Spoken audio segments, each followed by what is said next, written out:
Hello மக்களே, இன்றைக்கி cashew nut முந்திரி பருப்பு பற்றின ஜிகேஸ் பார்க்கலாமா? முந்திரி பருப்பின் தாவரவியல் பெயர் என்ன?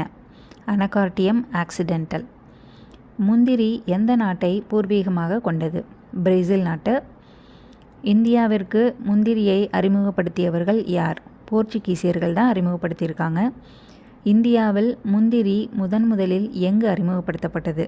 கோவாவில் தான் 16ஆம் நூற்றாண்டில். இந்தியாவில் முந்திரி உற்பத்தியில் முதலிடம் வகிக்கும் மாநிலம் எது? மகாராஷ்டிரா. தமிழகத்தில் முந்திரி அதிகம் பயன்படுத்தப்படும் மாவட்டம் எது? கடலூர் அண்ட் பன்ருட்டி. உலகில் முந்திரி உற்பத்தியில் முதலிடம் வகிக்கும் நாடு எது? Vietnam and India. முந்திரி செடி எந்த தாவர குடும்பத்தை சார்ந்தது? அனகார்டியேசி. முந்திரி பழத்தின் எந்த பகுதி நாம் உண்ணும் முந்திரி பருப்பாக மாறுகிறது? விதை தான், கிட்னி ஷேப்டு சீடு. முந்திரி பழத்தின் மேற்பகுதியில் உள்ள சதைப்பற்றுள்ள பகுதி எவ்வாறு அழைக்கப்படுகிறது? முந்திரி ஆப்பிள், கேஷ்யூ ஆப்பிள்.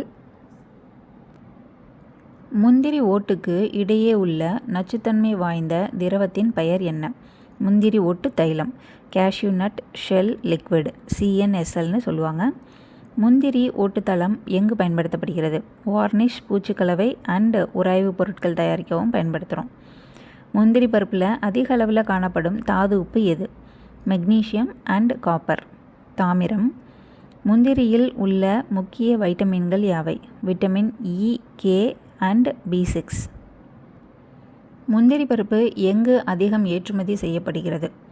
கொல்லம், கேரளாவில் தான் இந்தியாவோட முந்திரி தலைநகரம் அப்படின்னு அழைக்கிறோம். கொல்லம், கேரளாவை. இந்தியாவின் முந்திரி நகரம் என்று அழைக்கப்படும் ஊர் எது? கொல்லம், கேரளா தான். முந்திரி மரங்கள் எந்த வகையான மண்ணில் நன்றாக வளரும்? செம்மண்லையும் மணற்பாங்கான கடற்கரை சோலை மண்ணிலையும் தான் வளரும். முந்திரி மரத்தின் சராசரி ஆயுட்காலம் என்ன? 30 ஆண்டுலேருந்து 40 ஆண்டு வரைக்கும் தான் இருக்கும். முந்திரி பூக்கள் எத்தகைய பூக்கள்?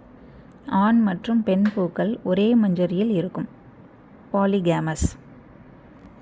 முந்திரி பருப்பை தொடர்ந்து சாப்பிட்றதுனால எந்த உறுப்பு பலன் பெறுகிறது? இதயம் அண்ட் நரம்பு மண்டலம். முந்திரியில் உள்ள கொழுப்பு வகை எது? நல்ல கொழுப்பு தான், மோனோ அன்சாச்சுரேட்டட் ஃபேட்ஸு. முந்திரி பருப்பு உற்பத்திக்கு ஏற்ற பருவம் எது? பிப்ரவரி முதல் மே வரை அறுவடை காலம் பண்ணலாம். முந்திரி மரங்கள் பொதுவாக எப்போது காய்க்க தொடங்கும்? நடவு செஞ்சு 3 முதல் 5 ஆண்டில் காய்க்க தொடங்கும். ஓகே மக்களே, முந்திரி பருப்பு பற்றின ஜிகேஸ் பார்த்தோம். நாளைக்கு வேறொரு வீடியோவில் பார்க்கலாம். எல்லோரும் நல்லாயிருப்போம், சந்தோஷமாக இருப்போம். டாடா.